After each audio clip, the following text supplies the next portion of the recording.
What's going on, everybody? It's your pal Burrito Johnson coming at you with another useless video of the day. I just want to let everybody know my useless video today will be I ditched my iPhone 4S, mostly because of the carrier, not because of the phone. The iPhone 4S was one hell of a phone that got me through almost 2 years. Got me through 2 years of of pictures, videos, taking pictures of my kid and stuff like that. It did a great job. Unfortunately, the carrier Sprint, who I was with before, network data for Sprint in Phoenix, anyways, is shit. We only have 3G speeds in Phoenix right now. We don't have LTE. We don't have 4G or whatever, any of that awesome stuff. So if you live in Phoenix, you go to Sprint or you go to any Sprint store in Phoenix. You walk out with the latest and greatest, which would be Samsung Galaxy 5 or 4 or whatever the heck they're up to now.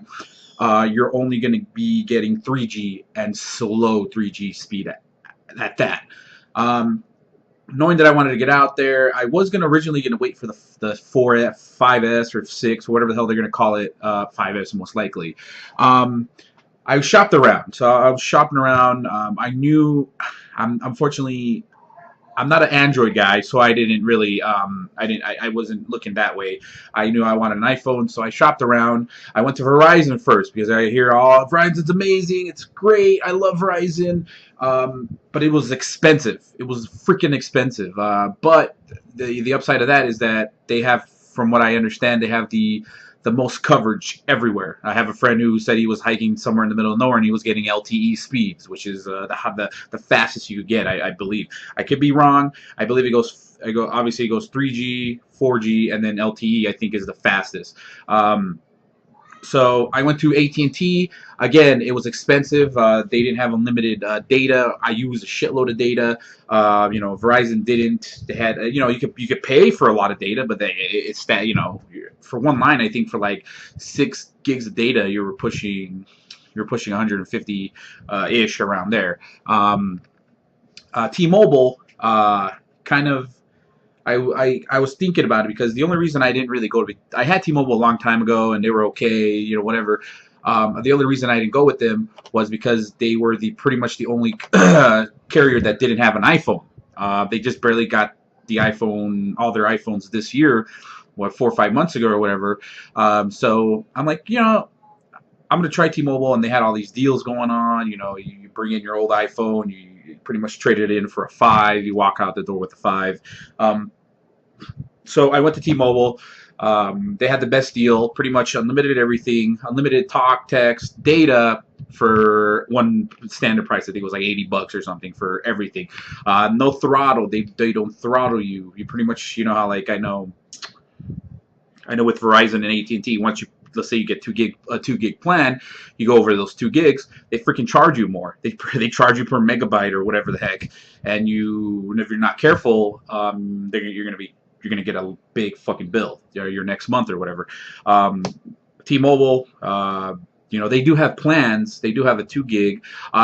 Just to let you know, if you're not a data hog, like myself, I am a data hog. But if you're not a data hog, every line in T-Mobile comes with just like 500 megabytes to use. Anybody with a smartphone, I'm assuming, whether you use it or not, gets 500 gigs for free. Comes included. So I'm like, that's the best deal. And another thing that got me to go with T-Mobile was that how you pay your $10 insurance every month.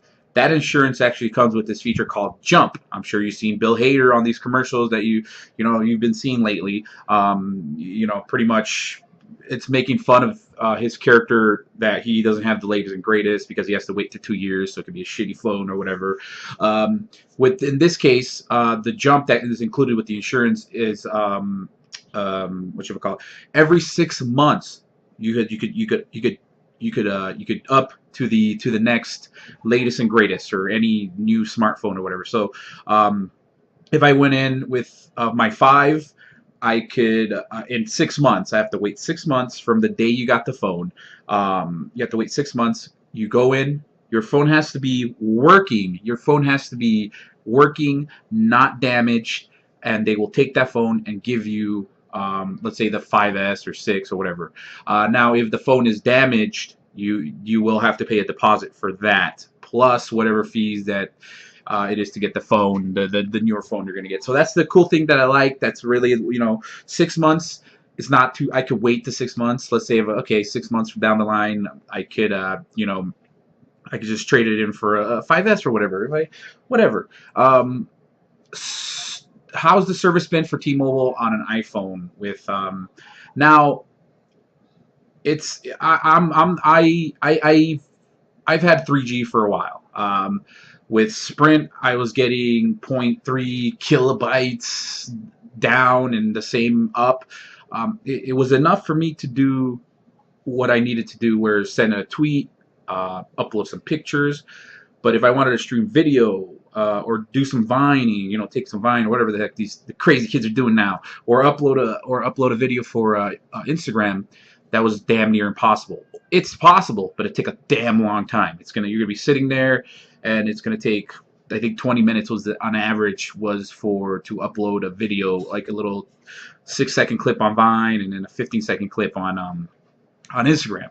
But so going from 3G to 4G and LTE, it is mind blowing. It is crazy how to say how different they are it's an understatement. It's leaps and bounds pretty much on the speeds. T-Mobile has been great. Hopefully this could zoom in on how. So I usually get 4G in my room. It'll randomly get LTE, which is the fastest available in Phoenix that we have. It'll eventually get that, and what I like about it is that it's fast. Even on 4G. The good thing about T-Mobile is that not that many people are on T-Mobile right now. It's not congested like AT&T could get congested from, I hear, Verizon could get congested. AT&T is not as packed as the other one, so you're getting a crazy amount of speed right now. I have yet to hit a dead zone. Not yet. For the most part, I've been getting 4G. LTE, I unfortunately I get LTE sporadically in my neighborhood, but if I venture out one block that way, I get full bars LTE. So it's fantastic. And this phone is the iPhone 5. Yes, is it almost a year old? Of course it is, but it is probably one of the best phones out there in my opinion. Like I said, I'm not an Android guy, so I wouldn't know. Who knows? I'm sure the Galaxy Note or whatever the heck, I'm sure, but screwing up the names. I'm sure they're fast phones, but they're not for me. So if you have an Android and all that, good for you. But in my opinion, this is one of the fastest phone I have. I remember, there's a case on it right now. You have to get a case for this. I remember the 4S is not bulky, but it's pretty thick. And I remember picking this up. I almost launched it across the room because it was so light. I was not expecting this phone to be so light, and And then they added an inch to it, so the screen's it's not wider, it's taller. So it's light. It's twice as fast as the 4S. I do see a difference. I don't see too much of a difference on the pictures on the cameras. I don't see much of a difference. I do see a big difference on the front-facing camera. They did move it from the 4S from here to the top middle right here for the 5. So if you're front-facing camera, like you're taking vines or pictures or whatever, you're gonna tell a big difference. But aside from the camera's still 8 megapixels. It's not gonna. I don't see a difference right now. But the good thing about the 5 is that I'm ready for iOS 7 or whatever is going to come out, so it's going to handle iOS 7 a lot better than the older version, say 4S, 4. So is it worth to jump from the 4S to the 5? Probably not. You're not going to really see much difference in performance, but you're going to see huge difference in speeds, like in data. 4S, I think, if you have a 4S on, you can get a 4S on T-Mobile. You'll be able to get 4G on that. So the speeds are going to be going up on that. But as far as that LTE, you won't be able to get LTE and stuff like that. But 4G is 4G. That's still freaking fast. Battery is on par with the 4S, if not a little better. You got to understand that, I think I got LTE finally. has it. You got to understand that with LTE being thrown at it, 4G, under heavy use, especially with me, um, I got maybe about 8 hours. So pretty much from the morning I'm plugging it to pretty much, you know, halfway done through my day. I'm finding myself that I have to plug it in when I get home. So I mean that's just standard. But the problem is pretty much avoidable since everywhere you go, you could have a plug at the office. I have a car charger, so it's kind of inevitable to you have it, so it's rarely going to be losing.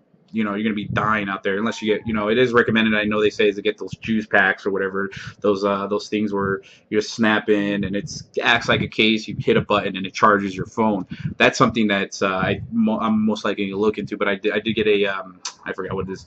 Pretty nice case. It's it's one of those those two parters. It takes apart, but it looks like you get some good protection.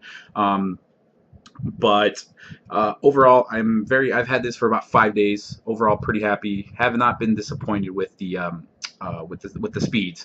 The speeds I'm able to. I watched an episode of Breaking Bad the other day while waiting for a movie to start.